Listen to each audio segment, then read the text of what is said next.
So I'm taking this course on day trading. It's more than that. It's fundamentals in day trading by the Stock Dads.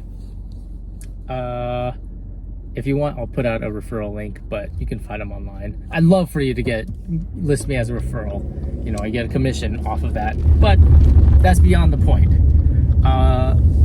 What I've been learning is I've not been a good day trader up until recently, and recently I still have not been that good. I've just been less bad. And when I say not good, doesn't mean I'm always losing, but I'm definitely not consistently reliable in my system because I didn't really have a good system or a system at all. So part of it is learning what you're doing, but part of it is getting in the game and figuring out how to play without losing. That's what I've been saying about managing that dad bod this whole time. This is what I tell my patients about when managing their expectations for rehab as well. It depends on what's going on, you know, what kind of condition you're working with, or in the case of rehab, you know, what kind of surgery, what kind of injury, what kind of comorbidities are happening, what other external factors and stressors and psychosocial components. You know, we're juggling a couple factors in there, and same thing with the market. You know, what's the news going to say? You know, how proficient of a trader are you? What's the size of your account? Blah, blah, blah. When it comes to exercise and eating properly and everything in between, you know, going to bed at a reliable time, maintaining positive mental thinking to a healthy extent, it actually, I dare say, it kind of hurts to swing for the fences all the time, unless if you know you can sustain that behavior. And the same thing happens when you're in the market.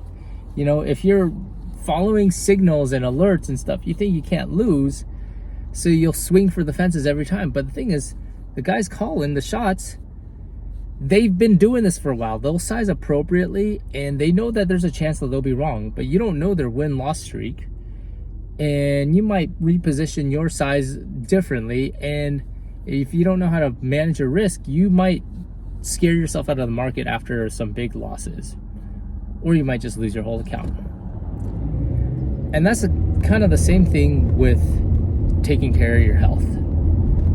Don't get me wrong, if you could do every single thing possible to optimize and biohack your way and really slow down your physiological aging, be the next Alex Becker or Ben Greenfield or whoever's, you know, on the biohacking circuit, that's awesome. But the thing is, most of us aren't even doing the basics. And that's also kind of applied to the market too.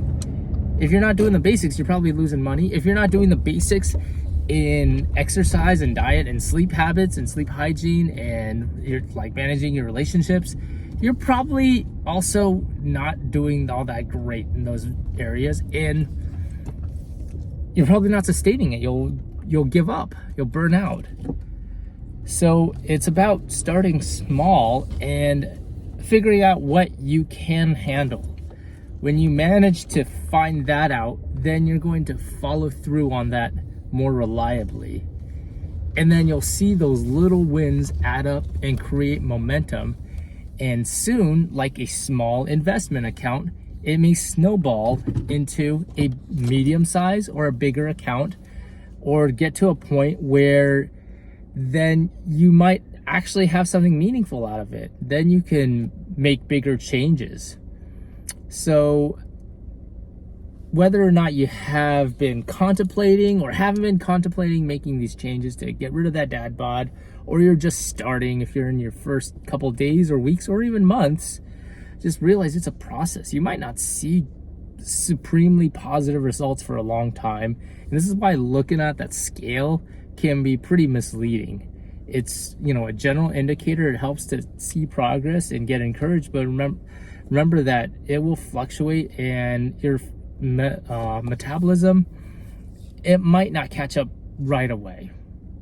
So work more on building the systems and habits and doing it reliably every day So you got to sharpen your mind too, and you got to make sure your systems are curated around that.